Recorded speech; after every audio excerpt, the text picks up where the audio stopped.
Hello. Hi. Hey. Hi. I have a question regarding the meditation that we did in the beginning, Yeah. because as soon as I sit down and we get into this, my body starts to itch Mm. different places on my body. It could be because I'm wearing something woolen or something, but it's like, and I don't know what should I do. Should I itch it? Should I leave it? Because it's like a really, it's almost like it feels like a little bit of a cramp, but it's Mm. not a cramp, but it's like, and then it shifts. And I notice that it starts with the legs and then it goes to the arms, and Mm. then my head is twitching. And I, what to do, because it often comes up when I'm trying to meditate. Is it just because I try to skip and what Yes. you call it, overspringshandlinger, Yeah, yeah, absolutely. distractions? And is it normal, and what to do? Should I fight it and not itch, or should I just itch Oh it? my Or God. There I have really been don't written know. there's written books about it. There's been written about books about that.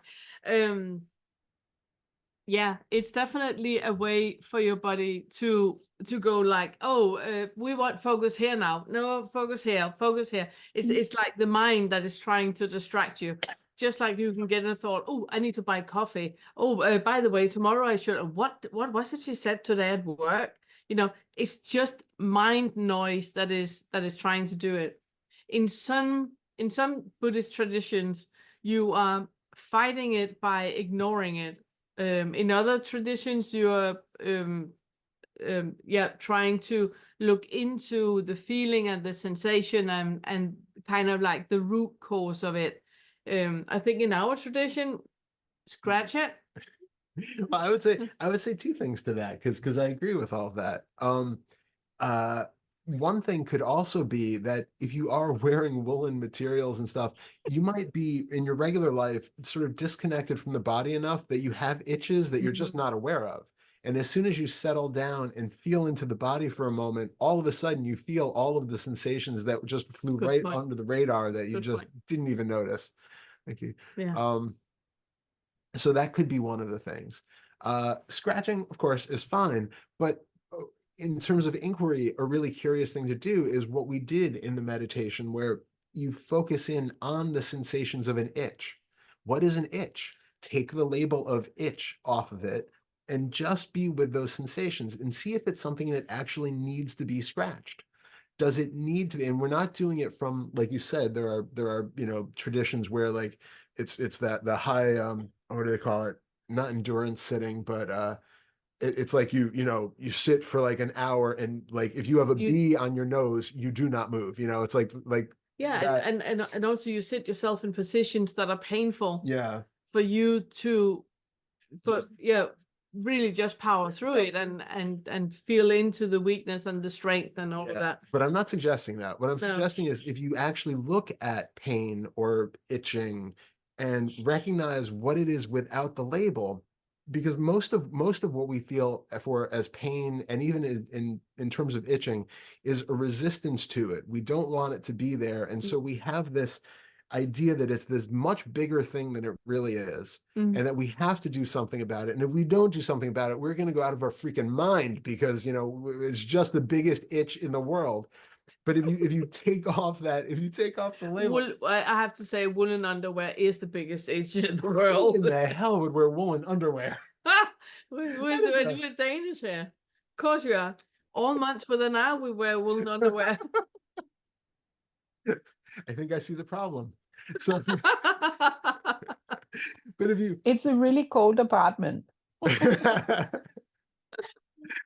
if you take the resistance off of that though, and just be with the itch of woolen underwear, Mm. and then you take off the label of itch and just be with whatever sensations are showing up for you, they will in the matter of seconds most of the time Mhm. start to mutate and they morph Yeah. and they change and they Mhm. disperse and they get, as you found, they'll show up here and then they'll kind of move a few inches and maybe they'll be Mm. over here and maybe they'll be over there. So just follow them and make that the point of meditation for a while, and Yeah. just tracking where are these sensations going and what are they really when we're not resisting them or painting them with a certain color. We're just allowing them to be as they are and seeing how they actually show up and move and change.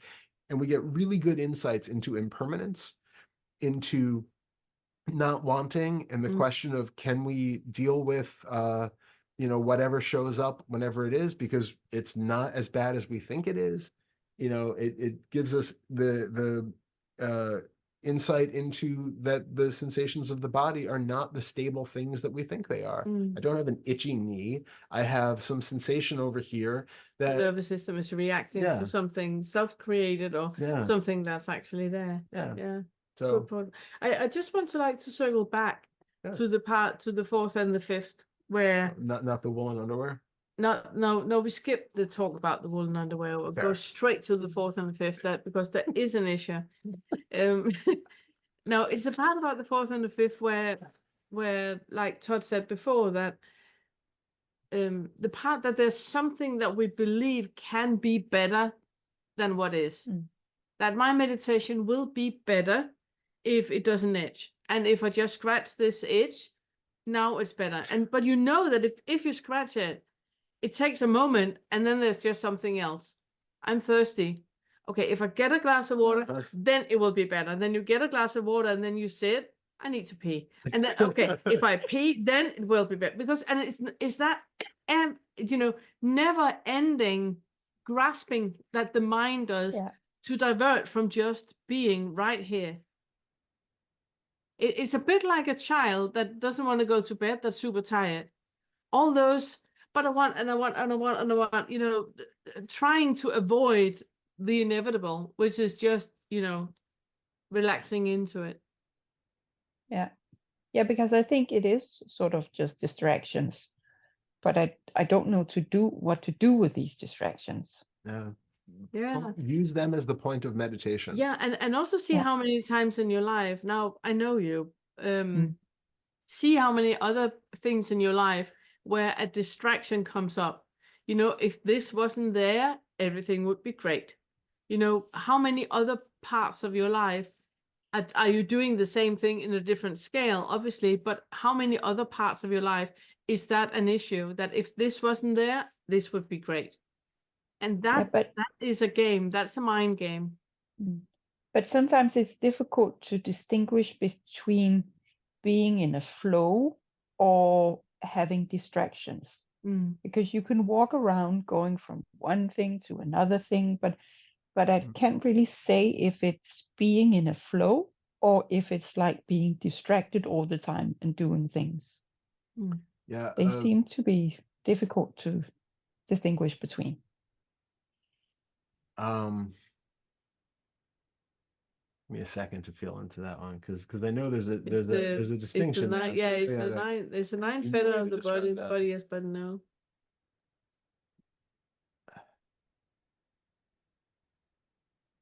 Maybe it has to do with sort of the feeling that you have at the same time. Do you feel like it's sort of okay, or do you feel like constantly, I need to? Yeah, I was sitting and waiting for you to get there. Yeah. What I would say about it, if you have thoughts about it, it's not flow.